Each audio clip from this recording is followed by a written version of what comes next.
علی اللہ نعرہ الہ علی اللہ نعرہ الہ علی اللہ علی اللہ علی اللہ نعرہ الہ علی اللہ نعرہ الہ علی اللہ نعرہ الہ علی اللہ نعرہ الہ علی اللہ نعرہ الہ علی اللہ نعرہ الہ علی اللہ نعرہ الہ علی اللہ ذات الہ علی اللہ ذات الہ علی اللہ ذات الہ علی اللہ ذات الہ علی اللہ ذات الہ علی اللہ ذات الہ علی اللہ ذات الہ علی اللہ ذات الہ علی اللہ۔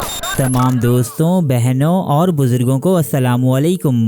جس دور میں ہم جی رہے ہیں بلا شبہ یہ عظیم ترین فتنہ اور گمراہیوں کا دور ہے۔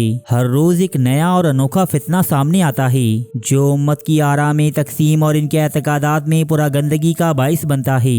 گزشتہ دنوں ایسا ہی ایک واقعہ پیش آیا ہے سندھ کے مشہور صوفی بزرگ حضرت لال شہباز قلندر کی مزار پر، جہاں سیاہ لباس میں ملبوس لوگوں کی ایک جماعت ببانگی دہل اور بنا کسی خوف و تعامل کے علی اللہ کے نعرے لگاتی دیکھی جا رہی ہے۔ دوستو، کون تھے یہ لوگ جو کھلے عام شرک کرتے دیکھے گئے اور جن کی وجہ سے آج ایک بار پھر اہل سنت اور اہل تشیع مکتبہ فکر کے درمیان ایک تنازع نے جنم لے لیا ہے؟ یہ تمام باتیں ہمارا آج کا موضوع گفتگو ہیں۔ تاہم ویڈیو کی شروعات کرنے سے پہلے میری تمام نئے آنے والے دوستوں سے درخواست ہے کہ چینل کو سبسکرائب کرتے ہوئے ساتھ موجود گھنٹی کی علامت کو بھی لازمی دبا دیجیے تاکہ ہماری ہر نئی آنے والی معلوماتی ویڈیو کی نوٹیفیکیشن بر وقت آپ کو ملتی رہے۔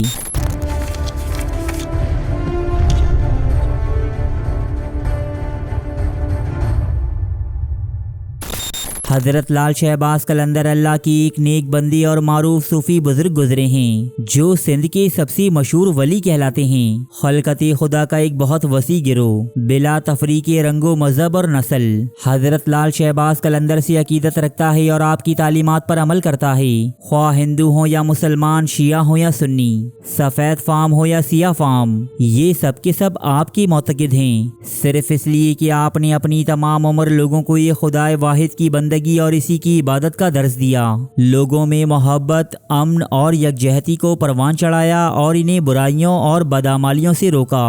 بدقسمتی کی بات یہ ہے کہ آج آپ کا مزار دنیا جہاں کی تمام برائیوں، بد اعتقادیوں اور شرک و گمراہیوں کا مرکز بن چکا ہے۔ مزار کے احاطے میں ہمیں ہر دوسرا انسان چرس یا چلم پھونکتا نظر آتا ہے، ہر کونے خدرے میں ہیروئنچی اپنی منڈلیاں جمائے دیکھے جاتے ہیں، کہیں بھنگ کا دور چل رہا ہوتا ہے تو کہیں کچی شراب کا۔ دوسری جانب بے پردہ خواتین شرم و حیا کے تمام بندھن توڑتے ہوئے مزار پر ایسا دھمال ڈالتی ہیں کہ ان کے جسم کا ہر حصہ نمایاں ہو جاتا ہے۔ بعض بدنیت لوگ تو ان مزارات پر جاتے ہی اس لیے ہیں کہ انہیں بلا معاوضہ اس قسم کے دھمال اور رقص کا چسکا لگ چکا ہوتا ہے۔ دوستو، اب آتے ہیں دنیا کی سب سے عظیم اور بڑے گناہ کی جانب، جو پہلے تو اس مزار پر ڈھکے چھپے انداز میں کیا جاتا تھا۔ قبروں پر چادریں چڑھانا، سجدے کرنا، لال شہباز قلندر کو اپنا حاجت روا اور مشکل کشا جان کر ان سے اپنی مرادیں طلب کرنا اور ان کی نام پر دیگے چڑھانا اور ذبیحے کرنا۔ یہاں تمام شرکی اعمال اور بدعات انجام دی جاتی تھیں، لیکن تسلیم کوئی نہیں کرتا تھا۔ پوچھنے پر سبھی یہ کہتے کہ لال شہباز قلندر تو صرف ایک ذریعہ ہیں، ہم منتیں اور مرادیں تو اللہ ہی سے مانگتے ہیں۔ لیکن آج سوشل میڈیا پر جو مناظر وائرل ہیں ان میں حضرت لال شہباز قلندر کے مزار پر شرک ہوتا واضح دیکھا جا سکتا ہے۔ بدقسمتی کی بات یہ ہے کہ یہ شرک اس ہستی کے نام پر کیا جا رہا ہے کہ جس نے اپنی تمام عمر اللہ کی وحدانیت اور توحید کا پرچار کیا، نہ صرف اپنی زبان سے مشرکین کو دعوت حق دی بلکہ اپنی تلوار بھی مشرکین اور کفار کے خلاف برسری پیکار رکھی۔ حضرت علی کرم اللہ وجہہ نے اپنے دور خلافت میں حضرت علی کے لیے الوہیت کا دعویٰ کرنے والے شخص عبداللہ ابن سبا کو زندہ جلوا دیا تھا، جبکہ بخاری کی ایک حدیث کے مطابق آپ کے پاس 70 ایسے لوگ لائے گئے جو نعوذ باللہ آپ کو خدائی کے منصب پر فائز کرنے پر بضد تھے۔ حضرت علی نے انہیں بھی آگ سے بھرے کنووں میں دھکیل دیا تھا۔ یہ تمام واقعات بیان کرتے ہیں کہ حضرت علی رضی اللہ تعالیٰ عنہ توحید پر کس سختی سے عمل پیرا تھے اور آپ اپنے نام پر شرک یا کفر کرنے والوں کو کس قدر اذیت ناک سزائیں دیتی۔ واضح ترین احکامات موجود ہونے کے باوجود نہ جانے یہ لوگ کس مٹی سے بنے ہیں جو آج بھی زبردستی حضرت علی کرم اللہ وجہہ کی خدائی کے قائل ہیں۔ مسند احمد میں درج ایک حدیث کے مطابق حضرت مولا علی نے فرمایا کہ میری وجہ سے 2 گروہ ہلاکت میں مبتلا ہوں گے۔ پہلے وہ جو میری محبت میں غلو کر کے میری وہ تعریفیں بیان کریں گے جو مجھ میں نہیں، اور دوسرے وہ جو میری عداوت میں مجھ پر بہتان باندھیں گے۔ دوستو، آج ہم ان دونوں ہی فریقین کو بآسانی دیکھ سکتے ہیں جو حضرت علی کی محبت یا عداوت میں ہر حد پار کر چکے ہیں۔ حضرت لال شہباز قلندر کے مزار پر پیش آنے والے اس واقعے نے جہاں اس مزار پر کھلے عام شرک کیے جانے کی پول کھول دی ہے، وہیں سنی اور شیعہ مسالک کے لوگ سوشل میڈیا پر دست و گریباں نظر آتے ہیں۔ جہاں ایک طرف سنی اس واقعے کا ذمہ دار پاکستان میں رہنے والے اہل تشیعوں کو قرار دے رہے ہیں، تو وہیں اہل تشیع کمیونٹی ویڈیو میں نظر آنے والے ان لوگوں اور ان کے مشرکانہ نعروں سے برات کا اعلان کرتی دکھائی دیتی ہے۔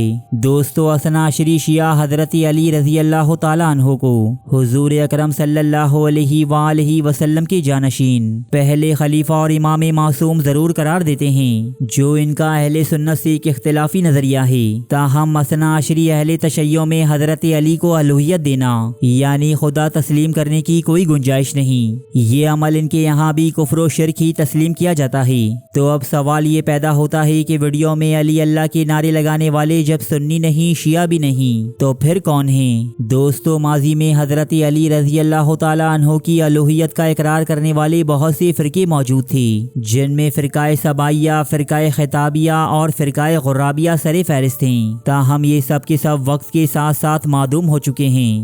دور حاضر میں صرف 2 ہی ایسے فرقے ہیں جو زبردستی حضرت علی کو خدائی کے منصب پر فائز کرتے ہیں، جن میں سے ایک گروہ نصیریہ ہے جو شام، ترکی اور لبنان میں پایا جاتا ہے، جبکہ دوسرا گروہ دروزی کہلاتا ہے۔ یہ لوگ بھی شام، لبنان، اسرائیل اور اردن میں رہتے ہیں۔ دروزی اپنی مذہبی تعلیمات اور عقائد کو یوں علل اعلان واضح نہیں کرتے، لہٰذا جو گروہ لال شہباز قلندر کے مزار پر نعوذ باللہ علی اللہ کے نعرے لگاتا دیکھا گیا، وہ فرقہ نصیریہ سے تعلق رکھتا تھا۔ پاکستان میں اس گروہ کے بارے میں کوئی اعداد و شمار موجود نہیں کہ یہ مذہب اور اس کے پیروکار کتنے ہیں اور کہاں رہتے ہیں۔ تاہم اس ویڈیو میں یہ افراد نہ صرف علی اللہ کا نعرہ لگاتے دیکھے جا رہے ہیں، بلکہ فرقہ نصیریہ کا سلوگن بھی ان کے ماتھوں پر تحریر ہے۔ بنیادی طور پر تو یہ مزار کی انتظامیہ کی ذمہ داری تھی کہ کوئی بدعقیدہ جماعت اللہ کے ایک ولی کے مزار پر ظاہر نہ ہو اور وہاں کفریہ کلمات کا پرچار نہ کرے۔ تاہم جیسا کہ ہم سب جانتے ہیں کہ مزار کی انتظامیہ بھی وہاں بیٹھے چرسیوں کی مانند